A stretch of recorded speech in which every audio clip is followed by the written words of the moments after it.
तो स्टार्ट करते हैं हम लोग।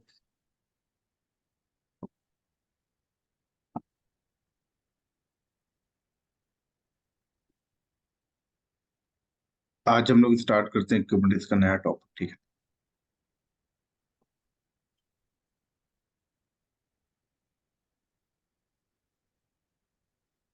स्क्रीन दिख रहा है सबको? स्क्रीन दिख रहा है? हाँ सर, दिख रहा है। ठीक है। अब जैसे ही मान लो ये आपका क्यूबरनेटिस क्लस्टर है, ठीक है।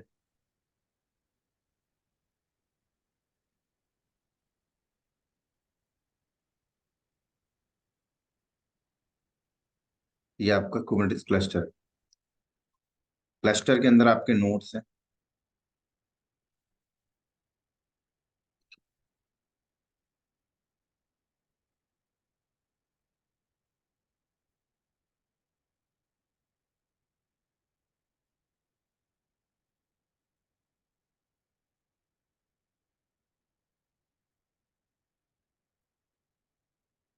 अब ये नोड 1 है, नोड 2 है, नोड 3 है, नोड 4 है, नोड 5। ठीक है। ये नोड 1 है, ये आपके नोड 2 है, ये आपके नोड 3 है, ये आपका नोड 4 है,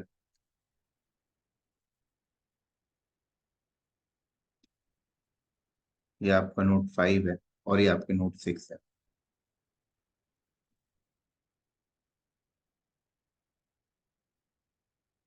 अब देखो क्या होता है। अब इस क्लस्टर के अंदर मुझे आप बताओ, अगर मुझे इस क्लस्टर के अंदर तीन प्रोजेक्ट्स चलाने हैं, तीन प्रोजेक्ट्स, तीन क्लाइंट्स के प्रोजेक्ट्स लगाने हैं, उनको कैसे सेग्रीगेट करूंगा मैं क्वेश्चन पूछ रहा हूँ आप सबसे। सर, प्रोजेक्ट उसका लेबल देके। और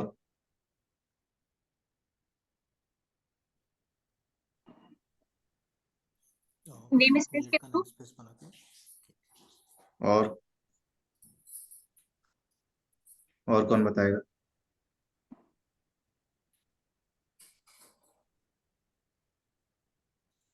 हर एक प्रोजेक्ट का क्या पीएल आवाज सेपरेट धीरे आ करके, रही? हर एक प्रोजेक्ट का डिस्क सेपरेट करके, क्या बोल रहे हो Pritam? Disk divided by disk through. Divide by? Disk जो आपका डेटा स्टोर हो रहा है, डिस्क पीवी। आवाज क्लियर नहीं है। सॉरी, मैं चट करता हूँ।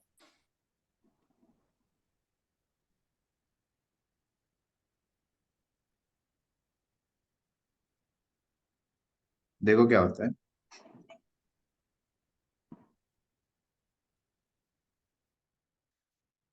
अगर आपके पास ये हार्डवेयर नोड है, इनको वर्चुअली डिवाइड करना है तो आप नेम स्पेस के थ्रू करते हो। किसके थ्रू करते हो? नेम स्पेस के थ्रू।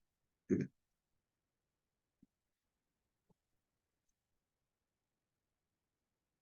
अब जैसे बात आती है कि मैं अगर कोई डिप्लॉयमेंट कर रहा हूँ,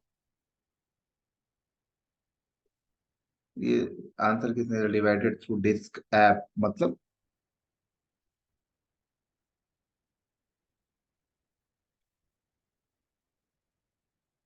प्रीतम का आंसर। ये समझा नहीं आपका आंसर, इसका मतलब क्या है? एक्सप्लेन करो एक बार। मतलब मतलब सर हम लोग जो एप्लीकेशन का डेटा है वो हम लोग हर एक एप्लीकेशन का एक स्पेसिफिक डिस्क में हम लोग डिवाइड कर सकते हैं। हम्म। डेटा आप डिवाइड कर लोगे, लेकिन आप उनके रिसोर्सेस कैसे डिवाइड करोगे? नहीं, रिसोर्सेस नहीं डिवाइड कर सकते तो डेटा। रिसोर्सेस डिवाइड करने के लिए आई बिलीव नेम स्पेस और level, both are the way. Name space और लेबल क्या? लेवल्स। नेम स्पेस यूज करोगे या लेबल यूज करोगे? ठीक है। नेम स्पेस तो जस्ट आपने रिसोर्सेस को एक जगह पे नेम स्पेस के थ्रू आपके जो रिसोर्सेस होते हैं वो एज अ वर्चुअली डिवाइड हो जाते हैं। ठीक है।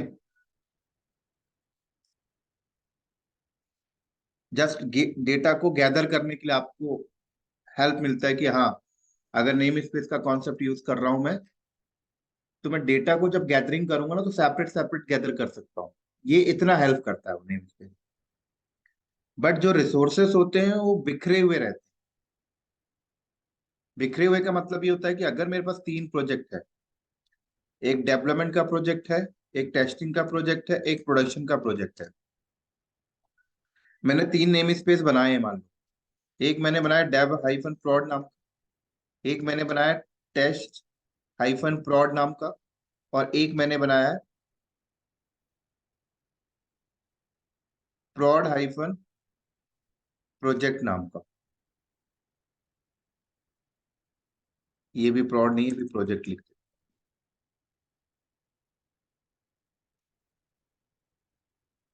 ठीक है, ये बनाए मैंने dev project, test project and prod project. 3 बनाए मैंने।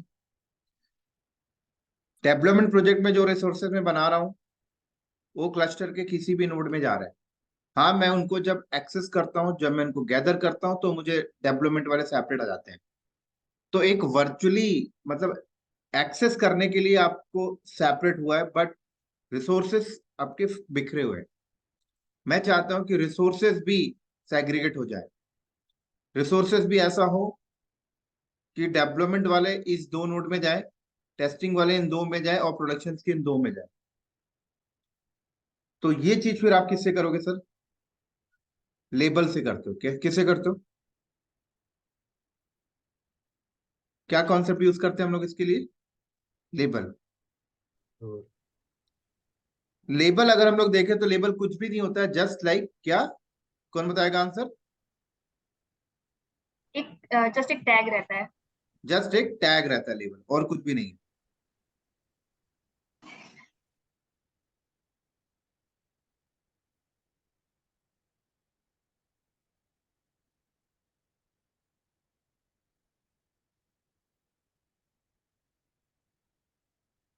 जस्ट एक क्या रहता है?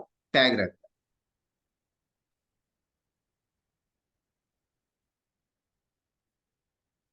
तो आपने लेबल आप नोड में भी दे सकते हो और रिसोर्सेज में भी दे सकते हो। किस में दे सकते हो सर? लेबल आप नोड में भी असाइन करते हो और पर्टिकुलर रिसोर्सेज में भी असाइन करते हो। अब नोड में कब असाइन करते हैं और रिसोर्सेज में कब असाइन करते हैं? तो मान लो मैंने पहले नोड में असाइन कर दिया। जैसे मैंने नोड में असाइन कर दिया कि ये नोड मैंने लेबल लगा दिया टीम इक्वल टू डेव। यहां पे मैं लगा दिया टीम इक्वल टू डेव। यहां पे लगा दिया हमने टीम इक्वल टू टेस्ट। यहां पे लगा दिया मैंने team equal to test.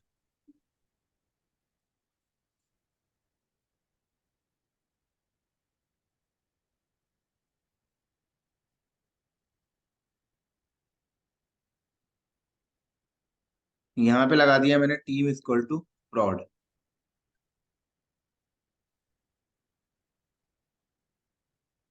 Team equal to prod। तो बेनिफिट क्या होगा? बेनिफिट आपका ये हो गया कि आपने हर नोड में लेबल्स लगा के रखे हो। तो जब भी आप फ्यूचर में कोई रिसोर्सेस क्रिएट करते हो, तो रिसोर्सेस क्रिएट करते टाइम आप ये चीज आप डिफाइन कर सकते हो कि ये रिसोर्सेस क्लस्टर के अंदर उस नोड में जाकर बने जिस नोड में ये लेबल लगाओ, लाइक ये हैशटैग लगाओ, ये टैगिंग हो। तो ये बेनिफिट हो गया नोड में लगाने का। अगर मान लो लेबल जैसा कॉन्सेप्ट नहीं हो ना, लेबल जैसा कॉन्सेप्ट नहीं हो तो बहुत प्रॉब्लम होगी काम करने में। मान लो आपके 1000 पॉड है या 2000 पॉड है और किसी में लेबल नहीं लगा हो। अब आप चाहते हो कि उसमें से डेवलपमेंट वाले 400 पॉड है, 400 पॉड में मुझे कुछ चेंजेस करना है, 400 पॉड में मुझे कुछ चेंजेस करना है, तो हर पॉड की आईपी आपको देनी पड़ती। और मान लो अगर आपने उन पॉड को नेम स्पेस के हिसाब से डिवाइड नहीं किया, तब तो समझ जो आप कर ही नहीं पाओगे।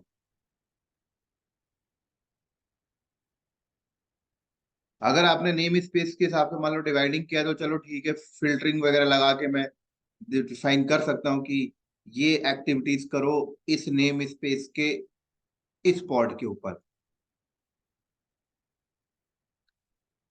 लेकिन एक ही नेम स्पेस के अंदर सारे पॉड अगर आपने रख दिए, नेम स्पेस का भी कॉन्सेप्ट आपने नहीं यूज कर रहे हो और लेबल भी आपके पास नहीं है, तो बहुत डिफिकल्ट होता है।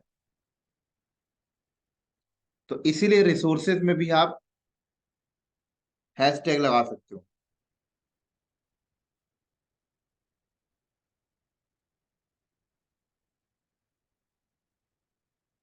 तो नोड में लगाने का क्या बेनिफिट है कि जब भी आप कोई रिसोर्सेज डिप्लॉयमेंट करो तो आप उसको बता सकते हो कि आप इस नोड में जाओ जिस नोड में ये लेबल लगाओ।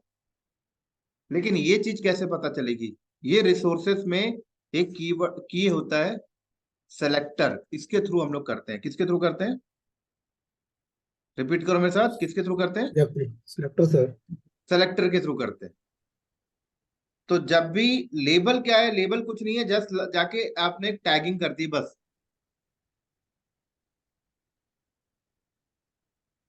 लेकिन जब आप कोई रिसोर्सेज बनाते हो और रिसोर्सेज बनाते टाइम आपको बताना पड़ता है कि ये चीजें ऐसी जगह पे जाए जहां पर ये लेबल लगाओ, तो वो चीजें सेलेक्टर के थ्रू सेलेक्ट होती है। तो इंटरव्यू में ना बहुत बार पूछा जाता है कि आप लेबल और सेलेक्टर का अंतर बता दो। आपने देखा कि मैंने आपको रेप्लिका पढ़ाया, आरसी पढ़ाया, आरएस पढ़ाया, रेप्लिकेशन कंट्रोलर पढ़ाया, रेप्लिका सेट पढ़ाया, डिप्लॉयमेंट पढ़ाया। क्या था इसमें? आप जब डिप्लॉयमेंट बना रहे थे, आप जब डिप्लॉयमेंट बनाते हो तो होता क्या है?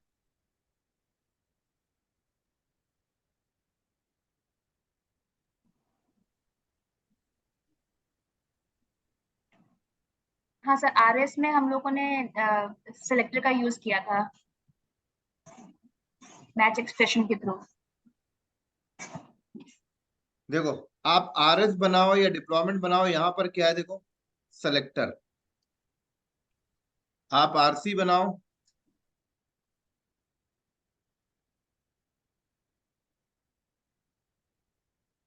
क्या है यहां पर? सेलेक्टर। आप आरसी बनाओ, क्या है यहां पर? सेलेक्टर।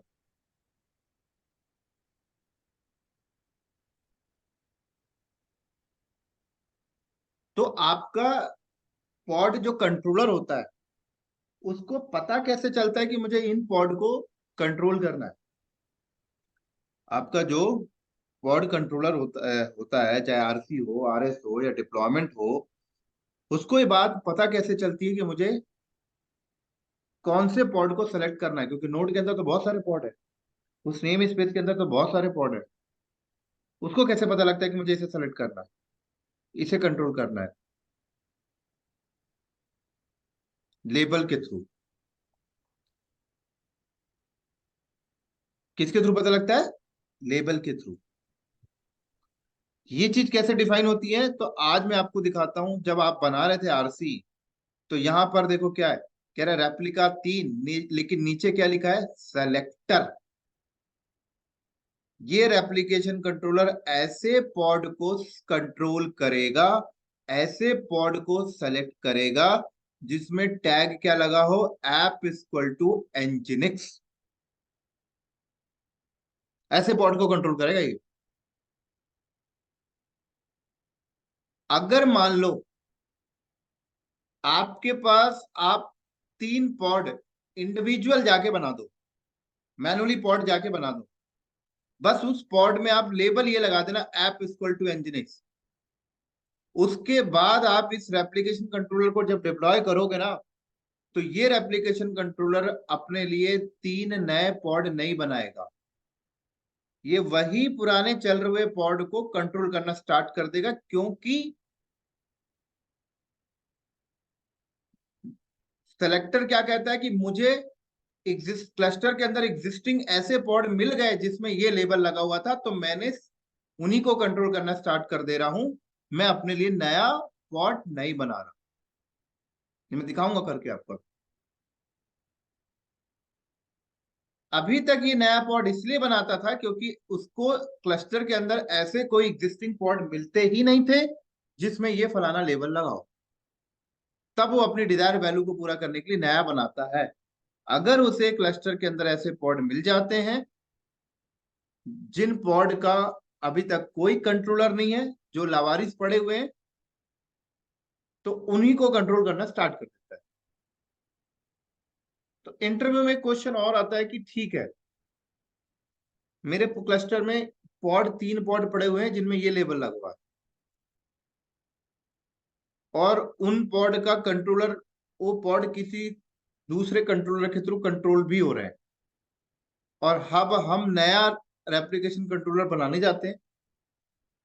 तो क्लस्टर के अंदर उसे तीन पॉड तो मिल जाएंगे जिनमें लेबल मैच कर जाता है। तो क्या वो उसे अपने अंदर ऐड करेगा? बताओ आप लोग, आंसर दो। तो आंसर है नहीं करेगा। क्यों? क्योंकि सेलेक्टर कहता है कि मैं उन पॉड को सेलेक्ट करूंगा, पहले तो मैं लेबल मैच करूंगा, लेबल मैच होने के बाद मैं एक चीज और देखता हूं। वो चीज ये है कि मैं ये देखता हूं कि उसका कोई कंट्रोलर तो नहीं है अभी, उसका कोई कंट्रोलर तो अभी नहीं है। अगर उसका कोई करंट में कंट्रोलर नहीं होता है तो फिर उसको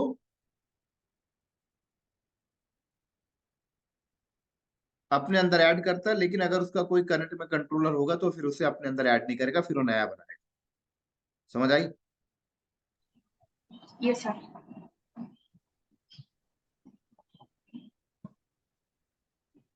सबको क्लियर है?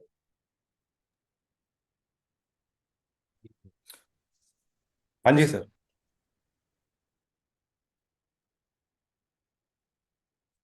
अब देखो नीचे यहां पर क्या लिखा है, ये तो यहां तक तो क्लियर हो गया फंडा। यहां पे लिखा है कि ये टेम्पलेट, मेटा डेटा, नेम, और ये लेबल, और ये इसका क्या मतलब? ये कहता है ठीक है, रेप्लिकेशन कंट्रोलर को अगर क्लस्टर के अंदर तीन ऐसे पॉड मिल जाते हैं जिसमें ये लेबल मैच कर रहा है, उसका कोई कंट्रोलर नहीं होता है, तो वो अपने अंदर उन्हीं को ऐड कर लेगा। लेकिन अगर पॉड अवेलेबल नहीं है, या अवेलेबल भी है लेकिन वो किसी और के थ्रू कंट्रोल हो रहा है, तब क्या करेगा? तब के केस में तो ये अपने लिए तीन पॉड बनाएगा ना। तो जो तीन पॉड बनाएगा उनमें लेबल क्या होगा? क्योंकि रेप्लिकेशन कंट्रोलर कहता है कि मैं तो लेबल के बेस में हैंडल करता हूं। तो ये वही है, कह रहे कि ठीक है, अगर पॉड नहीं होता है तो ये पॉड बनाएगा, पॉड बनाने का टेम्पलेट डिफाइन नहीं। कह रहा है जो पॉड बनाएगा उसका नाम ये रखेगा, जो पॉड बनाएगा उस पॉड का नाम ये रखेगा, लेकिन उन पॉड में लेबल क्या देगा? क्योंकि अगर लेबल डिफरेंट होगा तो हमारा कंट्रोलर उसे मैनेज नहीं करेगा। तो कह रहे जो पॉड बनाएगा उनमें लेबल ये असाइन करेगा। तो समझ आना कि सेलेक्टर और पॉड में डिफाइन करने वाला लेबल सेम होना चाहिए। अगर यहाँ लेबल अलग कर दोगे और यहाँ अलग कर दोगे तो दिक्कत में आ जाएगी, क्योंकि सेलेक्टर कहेगा कि मुझे तो कहा गया कि ऐसे पॉड को मैनेज करो इस पे लेबल ये लगाओ, और वो पॉड है भी नहीं, और नया पॉड बन भी नहीं रहा, और जो बन रहा है उस पर डिफरेंट लेबल जा रहा है, तो ये कभी रेडी ही नहीं हो पाएगा। समझ आई? एक बार वापस से रिपीट कीजिए। किसको समझ आया रिपीट करो, फिर मैं बताता हूँ। कौन बताएगा आप ग्रुप में से? अनु आप बताओ।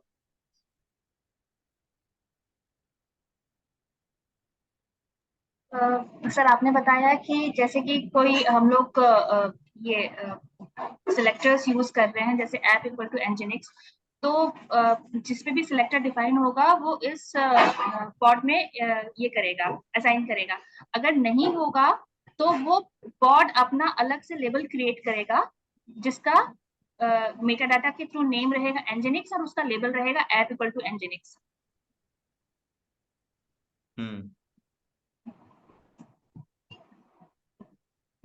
आगे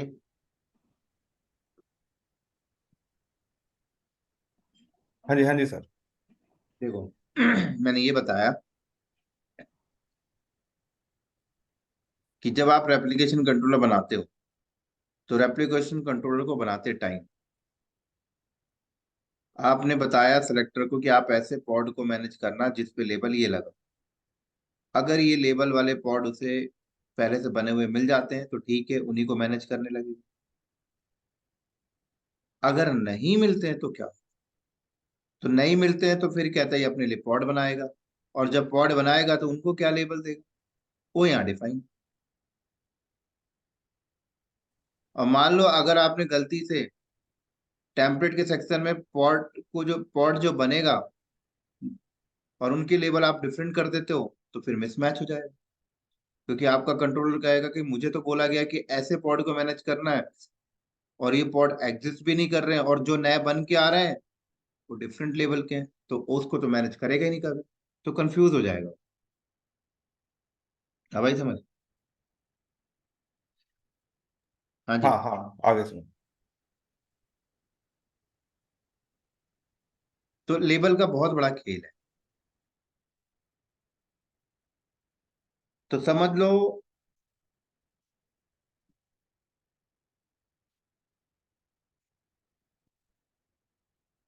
तो ये रिसोर्स जब आप बनाते हो तो वहां पे लेबल को इस तरीके से यूज करते हो। उसके बाद आप चाहते हो कि ये जो बने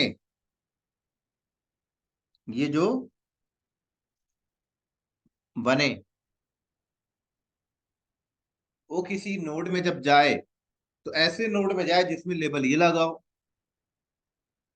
तो ये बनने के बाद इसका जो रेप्लिकेशन कंट्रोलर है, इसका जो पॉड है, मैं चाहता हूं नोड 1 या नोड 2 में जाए बस। तो आपने नोड में लेबल बता दिया, फिर आप बनाते टाइम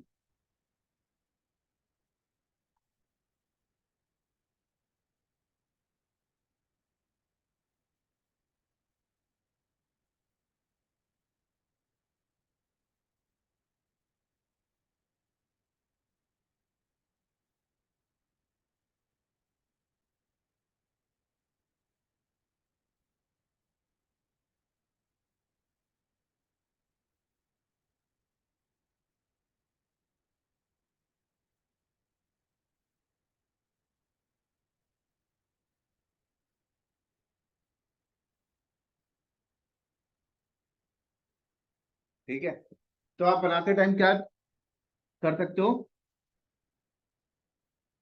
बता सकते हो कि ये जो पॉड है ऐसे नोड में जाए जिसमें लेबल ये लगाओ। प्रैक्टिकल करूंगा तो दिखाऊंगा और अच्छे से समझ में आ जाएगा। ठीक है, सिंटेक्स कुछ इस तरीके से ही होता है।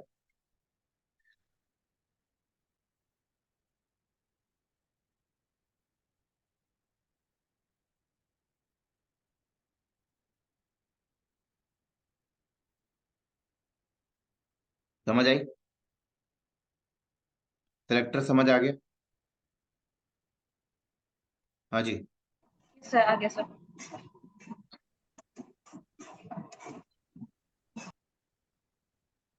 अब एक होता है आपका नोड सेलेक्टर, नोड बेस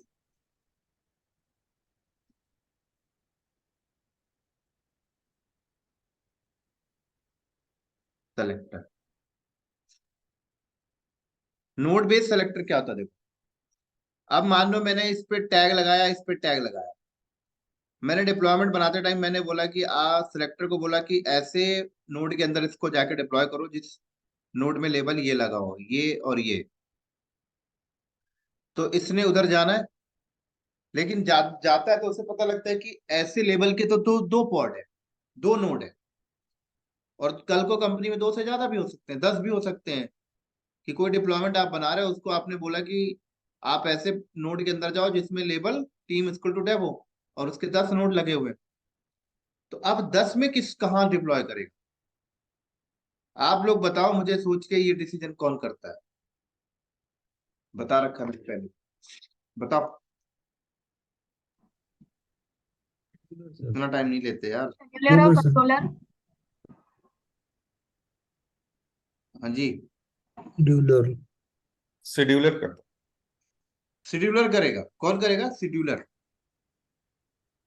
तो पहले डिसीजन कौन ले रहा है? पहले तो आपने फाइल में ही हार्ड कोड कर दिया, मतलब आपने ऑर्डर देते टाइम ही हार्ड कोड कर दिया कि भाई ऐसे जगह जाओ जहां पे ये लगाओ।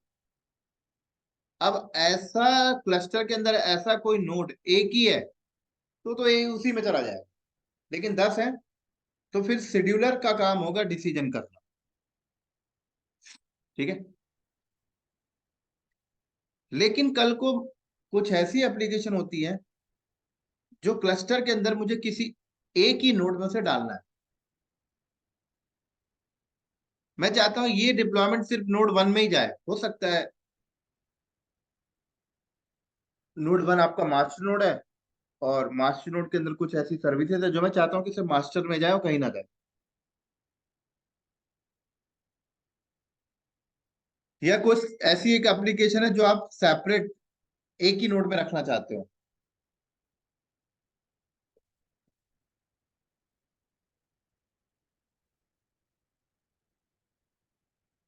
तो आप यूज करोगे नोड बेस सेलेक्टर। तो नोड बेस सेलेक्टर जब आप यूज करते हो तो वहां पर शेड्यूलर का फिर काम नहीं होता, शेड्यूलर बाईपास हो चुका है। तो नोड बेस सेलेक्टर अगर आपने डिफाइन किया तो जो नोड आप बताओगे आपका रिसोर्सेज उसी नोड में जाएगा, और नोड का होस्ट नेम देना पड़ता है आपको बस। नोड बेस सेलेक्टर में क्या देना पड़ता है? नोड का होस्ट नेम आपको देना पड़ेगा, नोड का होस्ट।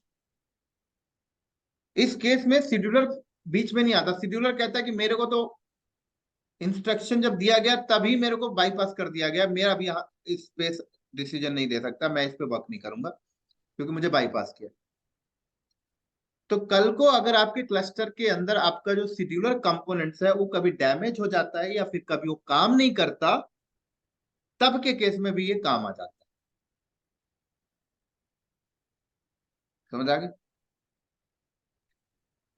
लेकिन एक प्रॉब्लम भी है कि नोड बेस सेलेक्टर यूज करके अगर कोई रिसोर्सेज बनी है और वो डैमेज हो जाती है या वो नोड अवेलेबल नहीं होता है, तो ये मत समझ जाना कि वो दूसरे नोड में जाएगा, कभी नहीं जाएगा, क्योंकि उसको आपने हार्ड कोड किया है कि नोड के होस्ट नेम के साथ कि ये रिसोर्सेज उसी नोड में जाएं और कहीं ना जाए।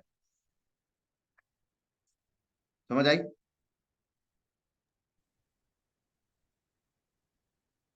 जब वो नोड कभी फ्यूचर में आ पाएगा तो उसी नोड में वो बनेगा, नहीं तो नहीं बनेगा। किसी को क्वेश्चन है इसमें?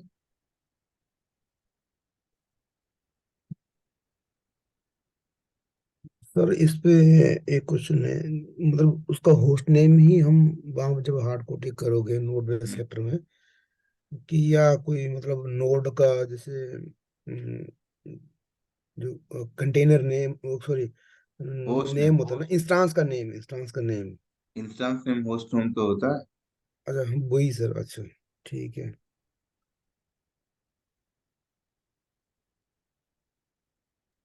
सर तो उसमें हम लोग नोड बेस्ड सिलेक्शन में हम लोग एक नोड के बदले हम लोग 2 या 3 नोड्स ले सकते हैं ना, ताकि अगर एक नोड वर्क नहीं कर रहा है तो बाकी सेम पॉड बाकी 2 नोड्स पे शेड्यूल हो सके। क्या? नहीं, अ, एक बार में एक ही डिफाइन होगा, दो नहीं।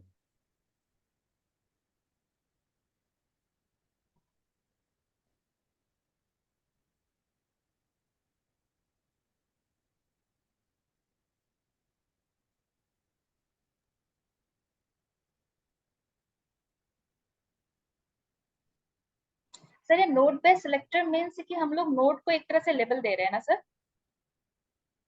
नहीं, लेबल नहीं दे रहे हो आप, नोड का होस्ट नेम दे रहे हो। अच्छा ओके। आप नोड को लेबल मत दो, नोड का होस्ट नेम दे रहे हो आप। सर प्रोडक्शन में वैसे ये यही चीज यूज करते हैं या मतलब नोड बेस सिलेक्टर ने का यूज करते हैं? यूज यूज केस अलग अलग होता है, तब यूज अलग करते अलग उस पे आप मतलब रिक्वायरमेंट के हिसाब से अगर हैं। ठीक है। हमारा वो हम्म। बड़ा हो, तो उस हिसाब से ठीक है। नोड बेस सेलेक्टर हो गया। अब क्या होता है, अब ऐसे आता है एक टेंट। टेंट सुना है? हाँ सर, टेंट एंड टॉलरेंस। हम्म। हाँ, वो किसी नोड में अगर अप्लाई करते हैं टेंट को, तो उसमें नहीं फॉर्म करता, पॉट नहीं बना सकते। और टॉलरेशन क्या होता है, बताओ जरा। टॉलरेशन सर वो है कि अगर मान लीजिए कोई नोड आपका टेंटेड है, तो उस हम्म। पे वही पॉड शेड्यूल हो सकता है जो उस टेंट को टॉलरेट कर सके। तो वो हम लोग उस पॉड में फिर टॉलरेंस डालते हैं ताकि वो उस पॉड पे शेड्यूल रियल हो। वर्ल्ड यूज केस बताओ। रियल वर्ल्ड यूज केस क्या है अगर इंडस्ट्री में हूँ?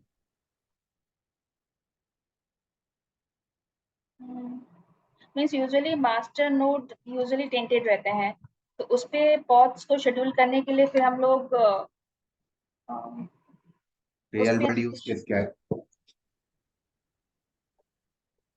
ये तो ठीक है, टेंट लगा दिए कोई चीज नहीं आएगी, टॉलरेशन डिफाइन कर देंगे तो वही चीज आएगी, लेकिन यूज केस क्या है इसका रियल वर्ल्ड? इसको क्यों सिनेरियो में लाया गया,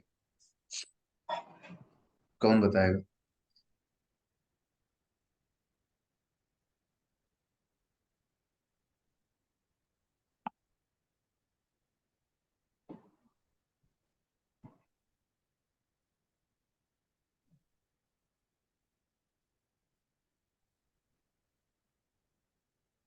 मीन्स मतलब अगर हमको ऐसा कोई स्पेसिफिक पॉड उस नोड पे शेड्यूल करना हुआ तो हम लोग उस नोड को टेंट और पॉड को टॉलरेंस करके हम लोग कर सकते हैं।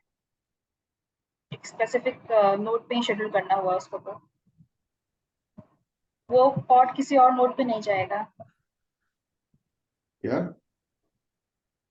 मीन्स अगर कोई स्पेसिफिक पॉड को हम लोग को शेड्यूल करना है एक स्पेसिफिक नोड पे, तो हम लोग उस नोड को टेंट एंड टॉलरेंस के थ्रू उस पॉड को सिर्फ उसी नोड स्पेसिफिक नोड पे शेड्यूल करवा सकते हैं।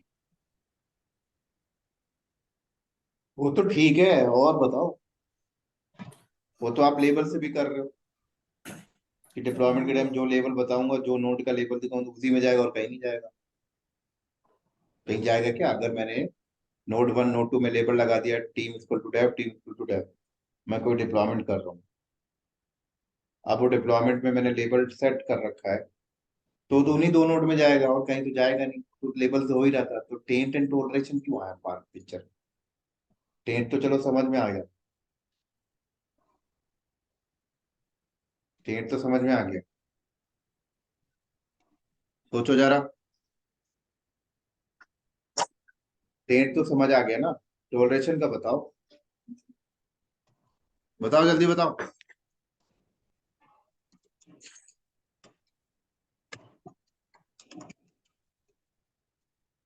प्रीतम,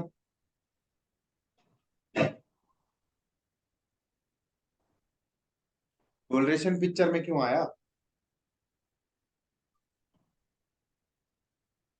देखो मैं बताता हूँ। फिर वो मैचिंग टेंट्स के लिए पिक्चर में क्या? है, मतलब मैचिंग टेंट्स के लिए। क्या कह रहे हो? उधर साइड मैंने बोला कि वो सर मैचिंग टेंट्स को डिप्लॉयमेंट करने के लिए पिक्चर में आया। कोई भी पोर्ट्स अगर आप टेंट्स एंड टॉलरेट करते हो तो वो स्पेसिफिक टेंट्स में ही जाना चाहिए। That's why I guess.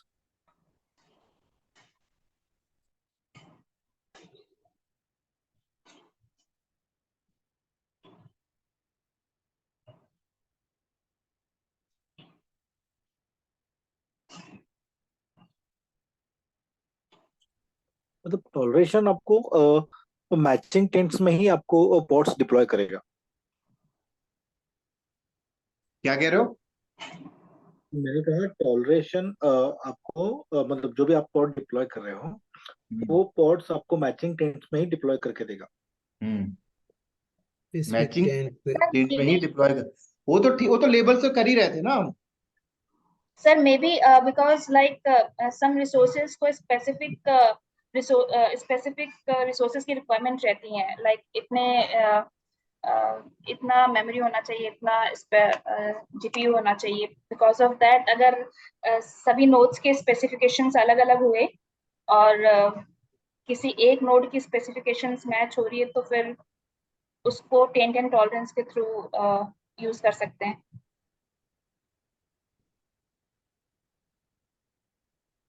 Tent and टोलरेशन जो स्टेटमेंट आप दे रहे हो सब तो लेवल से हो ही रहा था।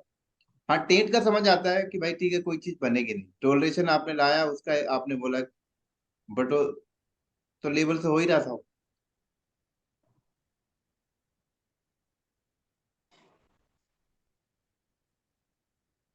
देखो, टेंट एंड टोलरेशन, टेंट हमने क्यों लगाया? टेंट लगा दिया, नोड में कोई चीज आके बनेगी। अब हम कोई रिसोर्सेस डिप्लॉयमेंट बना रहे हैं, वहां पे टोलरेशन डिफाइन कर दिया, तो जो टोलरेशन डिफाइन किया वही आके बन रहा है बस। ये कॉन्सेप्ट, तो ये तो इसका वर्किंग स्टाइल है। बस इसका जो रियल वर्ल्ड यूज केस है ना, वो क्या है पता है? रियल वर्ल्ड इसका यूज केस ये है कि मैंने डिसीजन ये लिया है कि ये जो दो नोड है, इस दो नोड में डेवलपमेंट डिपार्टमेंट के रिसोर्सेस आएंगे, इस दो नोड में डेवलपमेंट रिसोर्स डिपार्टमेंट के रिसोर्सेस आएंगे। लेकिन आप जो भी रिसोर्सेस बनाते हो वो डेवलपमेंट डिपार्टमेंट के रिसोर्सेस आते हैं। कैसे आते हैं? क्योंकि सेलेक्टर में आपने बता दिया है। बट अगर मान लो कोई बंदा सेलेक्टर यूज नहीं कर रहा है, कोई बंदा पॉड बना रहा है, सिंपल पॉड बना रहा है, सेलेक्टर यूज ही नहीं किया, तो बिना सेलेक्टर वाले डिफाइन किए गए वाले पॉड, या किसी पॉड में आपने लेबल ही नहीं बताया, वो पॉड तो आ सकते हैं ना? क्या वो पॉड तो आ ही जाएंगे? तो टेंट एंड टोलरेशंस आने का मतलब ये है कि अगर आपने टेंट लगा दिया मतलब कोई भी पॉड नहीं आता। आपने टेंट लगा दिया तो कोई भी पॉड नहीं आने वाला। फिर कोई पॉड अगर सेलेक्टर डिफाइन करके भी, नहीं डिफाइन करके भी बन रहा है, वो भी नहीं आने वाले। पहले आ जाते अगर टेंट टोलरेशन यूज नहीं कर रहे थे तो। पहले तो ऐसा हो रहा था कि लेबल के बेस में आप क्या कर रहे थे कि आप अपनी रिसोर्सेज बनाते थे और कहते थे कि आप उधर जाके बनो जहाँ पे लेवल मैच हो, ठीक है, वहीं जाके बनना था। लेकिन कोई ऐसी पॉड बन रहा है जहाँ पे लेवल ही डिफाइन नहीं है, जहाँ पे सिलेक्टर ही डिफाइन नहीं है, तो वो भी आके बन जाता था। तो उन पॉड को रोकने के लिए आपने टेंट एंड टॉलरेशन का इस्तेमाल किया। तो आपने टेंट लगा दिया मतलब कुछ भी नहीं आने वाला आपके। ऐसे पॉड तो आने वाले ही नहीं है जो बिना सेलेक्टर के बन रहे, जो बिना लेबल्स के बन रहे, वो तो आएंगे ही नहीं क्योंकि टेंट लगा हुआ। अब आप अपनी रिसोर्सेज जब बना रहे हो तो वहां पे आपने टॉलरेशन डिफाइन कर दिया, तो वही आगे बनेंगे। तो बेसिकली टेंट एंड टॉलरेशन को लाने का मतलब ये था कि जो फालतू की जो पॉड बना करते थे वो आके बन जाते थे, तो उनको रोकने के लिए आपने टेंट एंड टॉलरेशन का इस्तेमाल किया। बस बात खत्म। समझ आ गई? हाँ जी। Yes sir. तो ये है टेंट एंड टॉलरेशन का यूज केस। क्लियर है?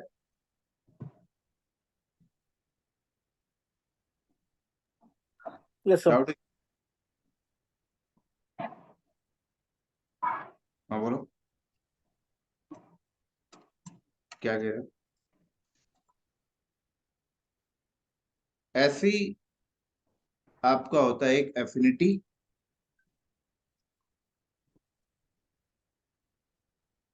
और एक होता है आपका एंटी एफिनिटी।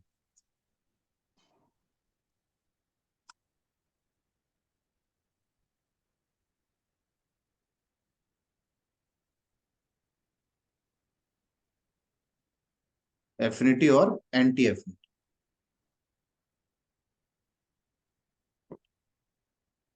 अब एफिनिटी और एंटी एफिनिटी क्यों यूज होता है?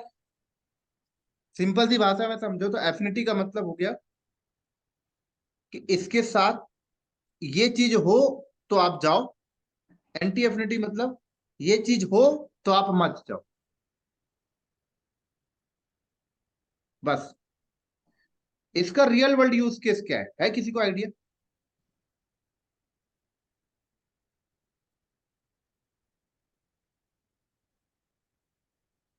इसका कोई कुछ तो बोलो भाई, हाँ या ना, एकदम साइलेंट सर बैठे हुए। No sir. इसका रियल वर्ल्ड यूज केस देखो क्या है एफिनिटी और एंटी एफिनिटी का। कि मैंने कहा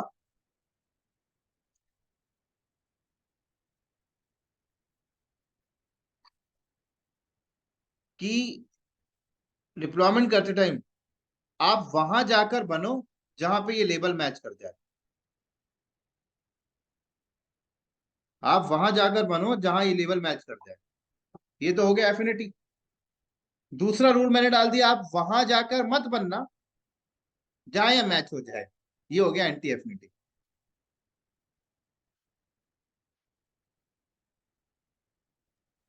तो सर ये लेबल एंड सिलेक्टर से फिर डिफरेंस डिफरेंस कैसे हुआ सर? डिफरेंट हो गया ना।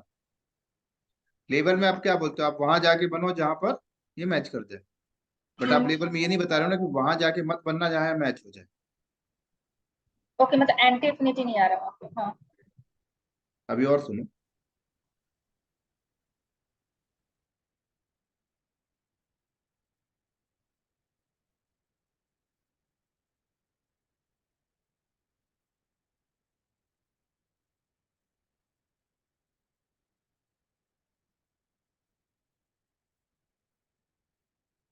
समझ आ गई? तो कई बार ऐसा होगा ना कि मान लो मैंने डिसीजन लिया है कि ये दो नोड डेवलपमेंट के होंगे, ये दो नोड टेस्टिंग के होंगे, ये दो नोड एप्लीकेशन के होंगे, ये दो नोड डेटाबेस के होंगे। तो मैंने बता दिया ना, एफिनिटी रूल डाल दिया कि आप वहां जाके बनो जहां पर ये हो।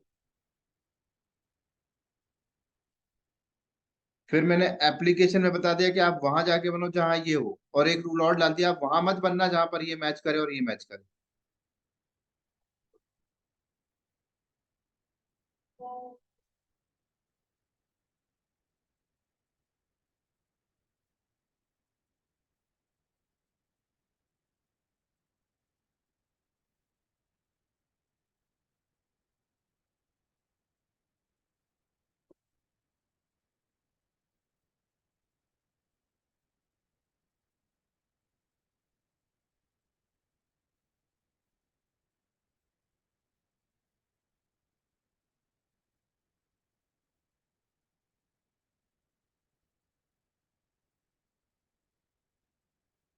समझ आ रही है?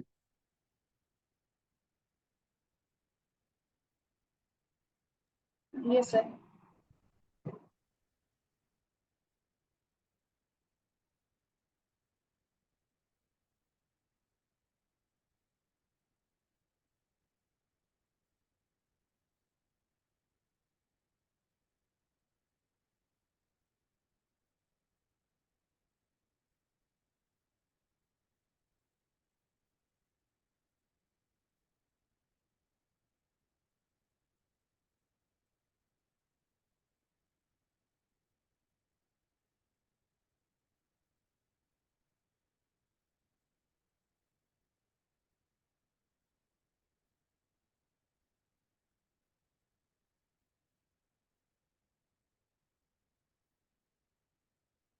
तो इसका रियल वर्ल्ड यूज केस देखो क्या होता है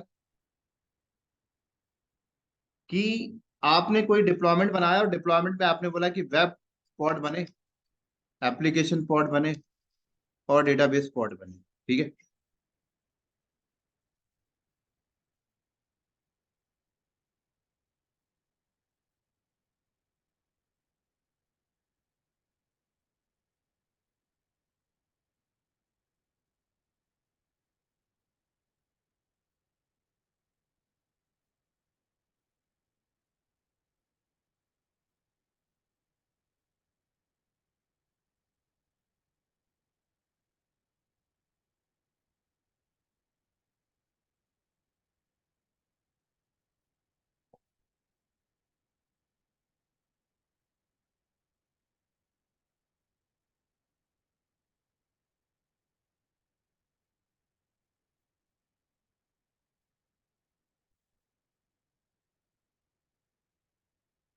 समझ आई?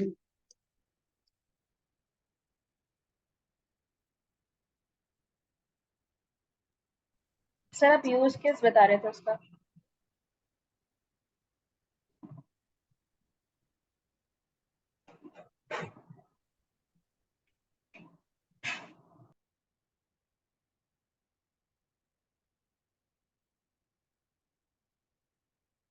तो मान लो कल को ऐसा होता है कि मैंने एक रिसोर्सेज बनाया, उसके वेब पॉड यहाँ आ गया, एप्लीकेशन यहाँ, डेटाबेस यहाँ।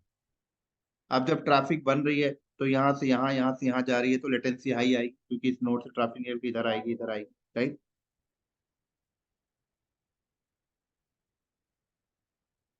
समझ आई?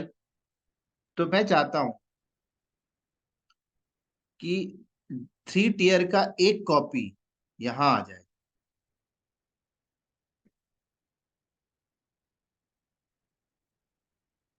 तो मैंने बोला,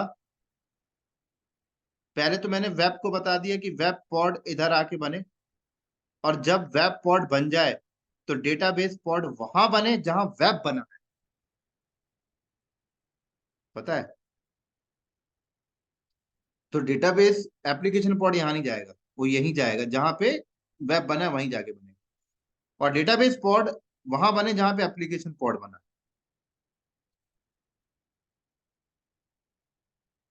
समझ आई? ये मैंने रूल डाल दिया। तो इससे फायदा क्या होगा कि एटलीस्ट कस्टमर का जब ट्रैफिक आएगा तो एक ही नोट से सर्व हो जाएगा, नहीं तो अलग अलग पड़ा रहता है।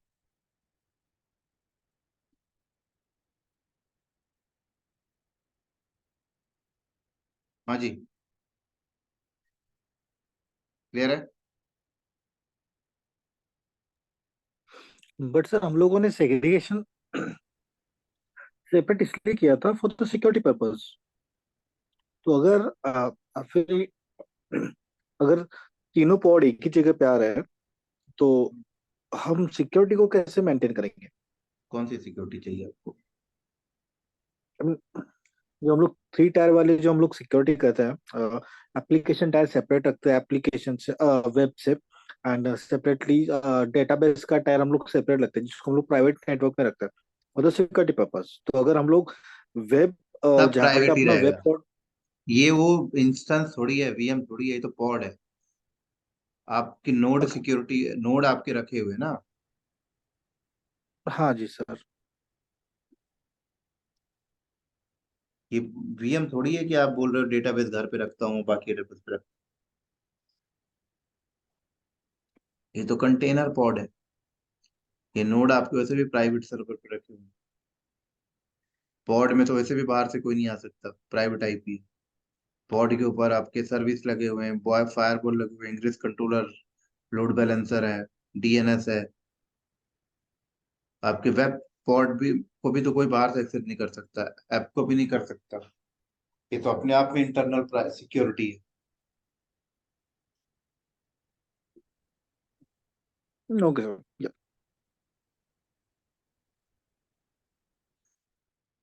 तो आपने एफिनिटी रूल डाल दिया। आपने वेब को बोला आप उधर जाके बनो जहां पर ये हो, या वेब को आपने रूल, वेब में रूल आपने डाला, वेब में बोला कि आप कहीं भी जाके बन जाओ, लेकिन ऐप वहीं बनेगा जहां वेब बना हो, डेटाबेस वहीं बनेगा जहां ऐप बना हो। तो इनकी एक एक कॉपी, जो इनकी फर्स्ट कॉपी तो एक ही नोड में चलेगी।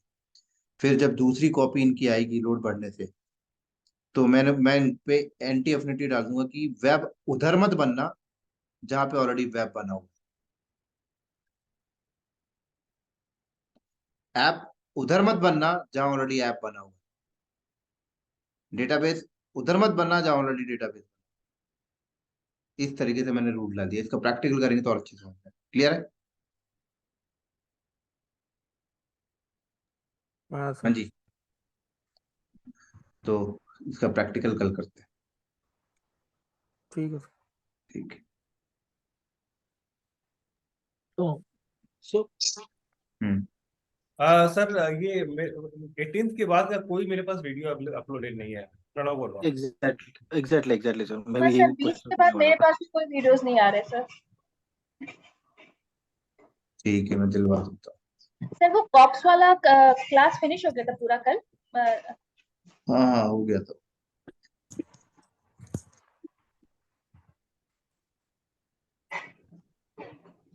मैं ऐसा करूं कि आप लोगों को पूरा पिछले क्लास की वीडियो दे दूं क्या एक्सेस, तो आप लोग उससे ही पढ़ते रहना, टॉपिक तो सेम ही है, वीडियो के लिए आप लोग परेशान होते रहते हैं। सर पिछले वाले क्लास के वीडियोस में कॉप्स का नहीं था, मैंने देखा था। नहीं नहीं, पिछले क्लास का मतलब मैंने मेरा प्रीवियस बैच का जो बैच मैंने लिया था ना, पिछले महीने, पिछले हाँ लास्ट हाँ बैच सर, था। मैंने वो हिमांशी से प्रीवियस बैच के वीडियोस मांगे हाँ, थे, तो उसमें उसमें उसमें अब कॉप्स कॉप्स का उस, वीडियो। हाँ, हो कैसे दोस्त? उसमें कॉप्स नहीं है, उसमें डलवा देता हूँ कॉप्स, ठीक। बाकी आप लोगों को भी उसी में दिला दूं क्या एक्सेस, तो क्या है ना कि डेली डेली फिर क्लास के बाद आपको वीडियो की दिक्कत नहीं होगी, आप सिर्फ मेरे से डिस्कशन करें, वीडियोस तो आपको पढ़ा ही हुआ है वहाँ पे। बट सर अभी के वीडियोस रहेंगे तो वो लिंक ज्यादा बनता है ना, बिकॉज अभी हम हाँ, लोग लिंक वही ज्यादा चीज़ बनता है बिकॉज क्वेरीज क्या हुए और कैसा रिजोल्यूशन आया उसका पता नहीं। ठीक है, फिर आप हिमांशी को बोल देना, मैं करवा दूँ, ठीक है। मुझे डेट बता देना कौन कौन सी क्लास की वीडियो आपके पास है। सर 20 तक है, उसके बाद की नहीं है। 20 आई थिंक 20 के बाद क्लास उतना हुई भी नहीं, एक बार मुझे बता देना, ठीक है। हाँ दो शायद 2-3 क्लास हुई दो है। दो क्लास हुई है, 2 क्लास हुई है, ठीक है, दो मैं दिन देख क्लास। लेता हूँ। सर कुछ लोगों को 18 तक ही है, मतलब मुझे 18 तक है और प्रणव सर को भी शायद 18 तक की मैं है। बोलता हूँ अभी ना उसको, ठीक। Thank you sir. Thank you.